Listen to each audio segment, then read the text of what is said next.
আর একটু আগে চলেন। আহা, ছোট পাপকে ছোট মনে করি না।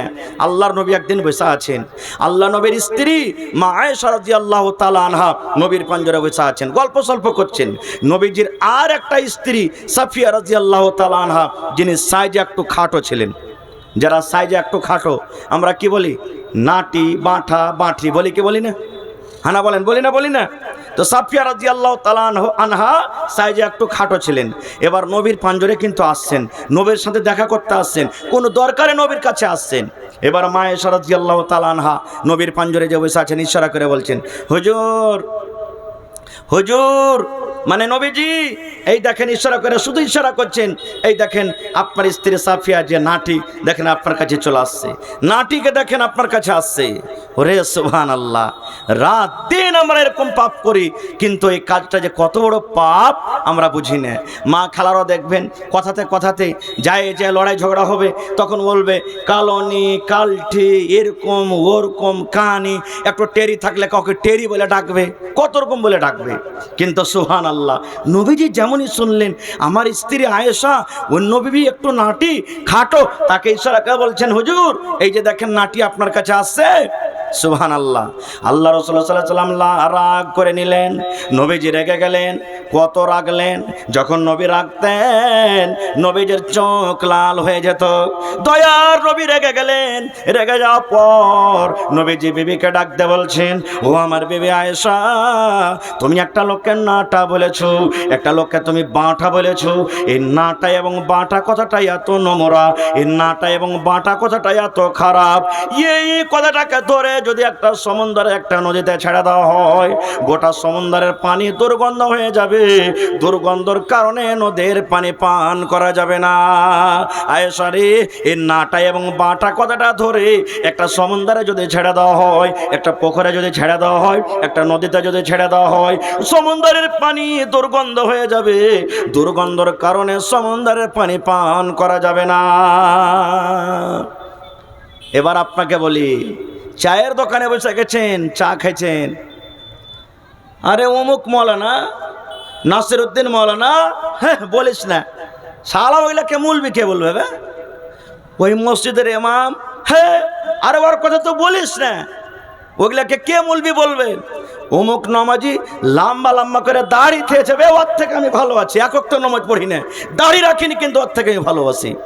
এই যে রাত দিন আমরা গীবতে ডুবে থাকছি, বলেন পাপের কাজ হচ্ছে না হয় না? জোরে বলেন, পাপের কাজ হচ্ছে না হয় না? ওরে সুবহানাল্লাহ, আল্লাহ নবী একদিন একটা ঘোড়াতে কিংবা গাধাতে চেপে চলে যান, একটা খাচ্চড়ে কিংবা ঘোড়াতে কিংবা গাধাতে চেপে চলে যান। রাস্তা দিয়ে চলতে চলতে চলতে হঠাৎ করে ঘোড়া এমনভাবে ঝিড়কেছে, বিঁধকেছে, মনে হয় নবীকে ঘোড়াটা ফেলে দিবেন, নবী যে ঘোড়ার ওপর থেকে পড়ে যাবেন, এরকমভাবে ঘোড়া এরকমভাবে ঝিড়কে উঠেছে। নবীজি নামলেন, নামার পর দেখছেন ওখানে কয়েকটা কবর আছে। এবার নবীজি বললেন, সাহাবীরে, এই কবরগুলোকে তোমরা জানো? এই কবরগুলোকে তোমরা কে চেনো? এই আমার ঘোড়াটা ঝিড়কেছে কারণে এই কবরের মধ্যে আযাব হয়, এই কবরের শাস্তি হয় রে, এই জন্য আমার এর জন্য আমার সওয়ারিটা আমাকে ফেলে দেবে, এরকম মনে হয়েছে। এবার সাহাবায়ে কেরাম বললেন, যে হুজুর তাদেরকে চিনি। আল্লাহ রাসূল সাল্লাল্লাহু আলাইহি ওয়াসাল্লাম বলেন, সাহাবীরে, এদেরকে কবরে আযাব হয় কি কারণে তোমরা কি জানো? বলছেন, লা ইয়া রাসূলুল্লাহ, আমরা জানি না গো নবীজি। আল্লাহ রাসূল বললেন, সাহাবীরে, গুনাহ দুটো বড়, কিন্তু বাঁচাটা হলো খুবই ছোট। গুনাহ দুটো বড়, গুনাহ দুটো বড়, কিন্তু গুনাহ থেকে বাঁচাটা হলো খুব একবারে ছোট। ইচ্ছা করতে গেলে আর গুনাহ থেকে বাঁচতে পারেনি, যার কারণে সে গুনার কারণে তারাকে কবরে আযাব হয়। তো দুটার মধ্যে একজনকে নবীজি বললেন, উম্মত রে, একজনকে কবরে আযাব হয়, সে পিসাবের সেটা থেকে বাঁচতক না। 2 নম্বরে রাসূল বললেন, একে যে কবরে আযাব হয়, এই লোকটা কিন্তু চুগলখড়ি গীবত করে বেড়াতো। দেখেন কত ভাই পেশাব করছে, পানি লাই না, পানি লাই না, পেশাব করে দিলে এমনি চলে এলো। ভাই রসুলের হাদিস আছে, পানি যদি তুমি না পাও ওখানে তুমি ঢাল পাথর ইস্তেমাল করো, ইট ইস্তেমাল করো, কিন্তু হায়রে আফসোস আমরা পানিও লিনে ওপর থেকে দাঁড় হয়ে আমরা পেশাব করছি, দাঁড় হয়ে। এখন তো এত টাইট টাইট প্যান্ট পরছে ভাই, সুবহানাল্লাহ, যে বসতে পারে না তখন দাঁড় হয়ে পেশাব করছি আমরা। ভাই রে, এই সমস্ত জিনিস থেকে কখন আমরা বাঁচতে পারবো, কখন বাঁচতে পারবো? তো ভাই নবীজি নিজের স্ত্রীকে রাগলেন, ডাঁটলেন শুধু নাটি কথা বলার কারণে। আর একটা হাদিস শুনবেন না, যে নবী রাগ করলেন বিবির প্রতি, ডাঁটলেন, সুবহানাল্লাহ, সেই নবী নিজের বিবিকে কতটুকু ভালোবাসতেন। এত ভালোবাসা থাকা সত্ত্বেও নবীজি তাকে ডাঁটলেন, কত ভালোবাসতেন জানেন?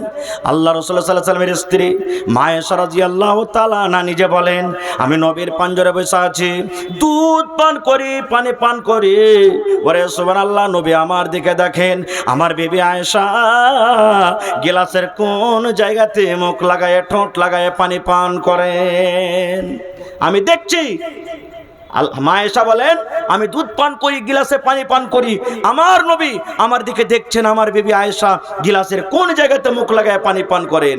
ওরে সুবহানাল্লাহ, মা আয়েশা বলেন, দুধ পান করতে করতে কিংবা পানি পান করতে করতে যেমনই আমি গিলাসটাকে রেখে দিলাম, নবীজি গিলাসটাকে নিয়ে নিলেন, যেমনই গিলাসটাকে নিয়ে লওয়া, মা আয়েশা বলেন, যে জায়গাতে আমি আয়েশা মুখ লাগায়, ঠোঁট লাগায় আমি পানি পান করলাম, দয়ার নবী ওই গিলাসের জায়গাতে মুখ লাগায় পানি পান করলেন। শুধু তা নয়, মা আয়েশা রাদিয়াল্লাহু তাআলা আনহাও বলেন, আমি গোশত ছিঁড়ে ছিঁড়ে খাই, আমি হাড্ডিতে কামড় দিয়ে দিয়ে খাই, গোশত আমি কামড় দিয়ে দিয়ে খাই, যখন আমি পিসটাকে থালাতে আমি রেখে দিলাম, আল্লাহর নবী ওই পিসটাকে উঠে নিলেন। মা আয়েশা বলেন, যে জায়গাতে আমি মুখ লাগাই, দাঁত লাগাই আমি কামড় দিয়েছি, দয়ার নবী ওই জায়গাতে মুখ লাগাই কামড় দিয়ে খেতেন। এত ভালোবাসতেন নবীজি নিজের বিবিকে। কিন্তু সামান্য একটা দেখেন শরীয়ত বিরোধী মুখ দিয়ে একটু অন্য ভাষা বের হওয়ার কারণে নবীজি কত রাগ করলেন। কিন্তু হায়রে আফসোসের কথা, আজকে আমরা কোটিপতি, আমার ছেলেটা ভুল করেছে, আজকে আমরা জমিদার মানুষ, আমার ছেলে মেয়েরা আজকে ভুল করেছে, কিন্তু আমরা তাকে ভুল ভুল মনে করি না। বিচার পঞ্চায়েতে বসবেন, দেখেন বিচারে বসে মণ্ডল, সর্দার, মুখিয়াজি, বেশিরভাগই আমরা, শুধু আপনারা বলবেন যে আমাদেরকে বলছেন তা নয়, বেশিরভাগ জায়গাতেই যদি কোনো কমজোর লোকের সাথে ঝামেলা হয়ে যায়, ওই সত্য পথে আছে তাও কিন্তু আমরা তাকে ধমক দিয়ে আমরা রেখে দিই, রাখি কি রাখি না? একটা হাদিস শোনেন মুসলমান, আল্লাহ আর নবীর জামানাতে একটা জমিদার ঘরের, একটা ধনী ঘরের মেয়ে চুরি করেছে, চুরিতে ধরা পড়ে গেছে, চুরি করেছেন, চুরিতে ধরা পড়েছেন। শরীয়তের ফয়সালা, চুরিতে ধরা পড়তে গেলে কি হবে? হাত কাটা যাবে। এবার ওই জমিদার ঘরের লোকেরা তখন ভাবা চিন্তা করে বলছে, হারে নবীর দরবারে তো কেস চলে গেছে, আর আমাদের এই মহিলাদের হাত কাটা পড়বে চুরিতে, আর হাত যদি কেটে যায় আমাদের মান সম্মান শেষ হয়ে যাবে। তো কি করতে হবে? একটা কাজ কর, সুবহানাল্লাহ, একজনকে নবীর দরবারে সুপারিশ করার জন্য পাঠা, সুপারিশ করার জন্য পাঠা, যে নবীজি না হয়তো কোনো রকমের দিক ওদিক করে তাকে মাফ করে দেন, হাতটা কাটিয়েন না। সুবহানাল্লাহ, কাকে ধরবো, কাকে ধরবো? সুবহানাল্লাহ, আল্লাহর নবীর একজন ছেলে ছিলেন যাকে নবীজি বেটা বানালছিলেন, বেটাটার নাম কি বললাম? যায়েদ বিন হারেসা, নাকি? যায়েদ বিন হারেসা রাদিয়াল্লাহু তাআলা আনহুকে তার কাছে গিয়ে বলছেন, তুমি একটু সুপারিশ করো যে নবীর দরবারে।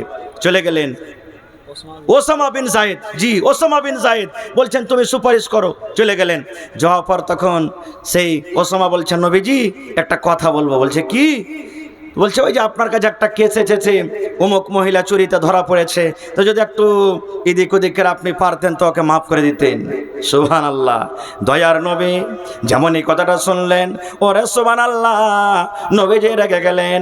রেগে যাওয়ার পর নবীজি ওসামাকে বলছেন, এরা ওসামা তুমি শুনে নাও, আল্লাহর কসম করে বলি, তোমাদের এই কারণে, সুপারিশ কারণে আগেকার লোকেরা ধ্বংস হয়ে গেছে, হালাক হয়ে গেছে।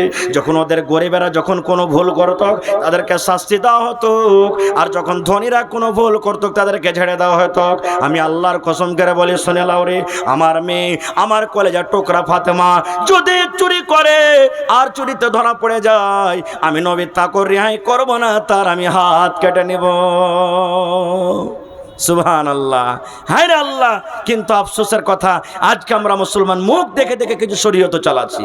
আর একটু আগে চলেন, জীবনে কোনো এমন কাজ করবেন, এমনভাবে জীবনটাকে আমাকে আপনাকে চলতে হবে, মরার পর যেন লোকেরা আফসোস করে, মাওলানা নাসিরউদ্দিন সাহেব মারা গেছেন রে, লোকটা কত ভালো ছিল রে, অমুক নমাজিটা, ওই আব্দুল্লাহ মারা গেছে, কত ভালো ছিল রে, এই খালেদা মারা গেছে, কত ভালো ছিল রে। এরকম যেন লোক আফসোস করে। আর আমার মরার পর যেন লোকেরা এই কথাটা না বলে, ই সালাম মরেছে তো খুব ভালো হয়েছে, ই সবকে শান্তি খেয়েছে, ই মরেছে তো খুব ভালো হয়েছে। কারণ যদি আপনার সুনাম হয় আর লোকেরা যদি আপনার তারিফ করে মরার টাইমে, আল্লাহ